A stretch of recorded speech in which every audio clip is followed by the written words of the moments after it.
जय माता की। आप सभी को नवरात्रि की ढेरों हार्दिक शुभकामनाएं। आज हम आपके लिए लेकर आए हैं दुर्गा अष्टमी पर मां महागौरी की कथा एवं उनसे जुड़ी जानकारी। तो आइए शुरू करते हैं। दुर्गा अष्टमी के अवसर पर अनेक लोग व्रत रखते हैं और कई लोग कन्याओं को भोजन कराकर अपने नवरात्रि व्रत का पालन करते हैं। देवी महागौरी की पूजा करते समय व्रत कथा का पाठ करना बहुत अनिवार्य होता है। तो आज हम आपके लिए लेकर आए हैं माता महागौरी की कथा। इनके नाम से ही स्पष्ट है, इनका स्वरूप पूरी तरह से गौर है। इनकी तुलना शंख, चंद्रमा और कुंद के पुष्प से की जाती है। माता महागौरी का स्वरूप कैसा है? माँ महागौरी की 4 भुजाएं हैं। माँ का ऊपरी दायां हाथ अभय मुद्रा में स्थित है, जबकि नीचे वाले हाथ में त्रिशूल है।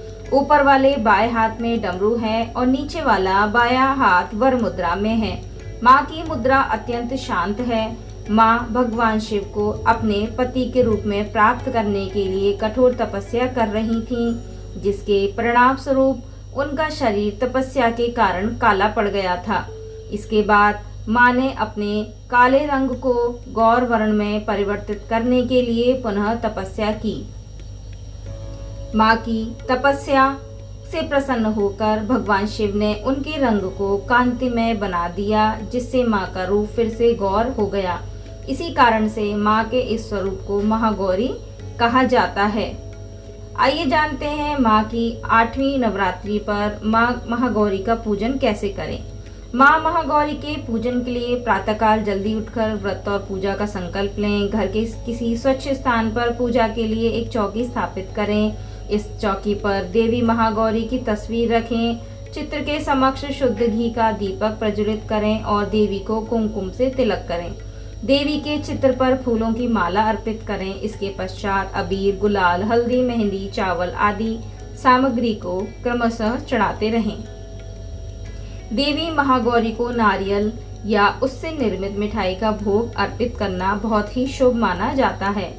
आइए जानते हैं माँ महागौरी की व्रत कथा। पौराणिक मान्यता के अनुसार माँ पार्वती ने भगवान शिव को प्राप्त करने के लिए कई हजार वर्षों तक कठोर तप किया।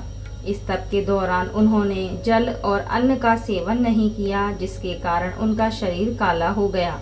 माँ पार्वती की तपस्या से प्रभावित होकर भगवान शिव ने उन्हें अपनी पत्नी के रूप में स्वीकार किया। महादेव ने तपस्या के समय उनके शरीर के काले पड़ने के कारण उन्हें गंगा जल से शुद्ध किया, जिसके परिणाम स्वरूप उनका शरीर पुनः चमकदार हो गया। गंगा जल के प्रभाव से उनका रंग सफेद हो गया, जिससे उन्हें महागौरी के नाम से जाना जाने लगा। माता महागौरी की पूजा से भक्तों के तमाम कल्मश पाप धुल जाते हैं। पूर्व संचित पाप भी नष्ट हो जाते हैं।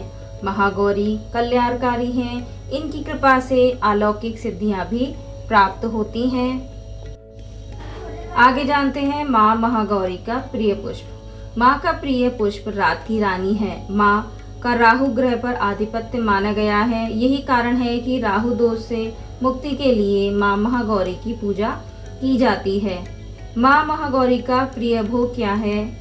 माँ महागौरी को नारियल से बनी चीजें, काले चने का भोग, खीर, पूड़ी, हलवा, लड्डू और फल आदि बहुत प्रिय हैं। आगे जानते हैं शुभ रंग। नवरात्रि की अष्टमी तिथि पर गुलाबी रंग के वस्त्र पहनना बहुत शुभ माना गया है, क्योंकि माँ महागौरी को सफेद और गुलाबी रंग बहुत पसंद है। तो यह थी माँ महागौरी से जुड़ी जानकारी। चैत्र नवरात्रि का 8वां दिन 5 अप्रैल 2025 शनिवार यानी कल है। नवरात्रि के 8वें दिन माँ महागौरी की पूजा का विधान है तथा नवरात्रि की अष्टमी तिथि का हिंदू धर्म में विशेष महत्व होता है।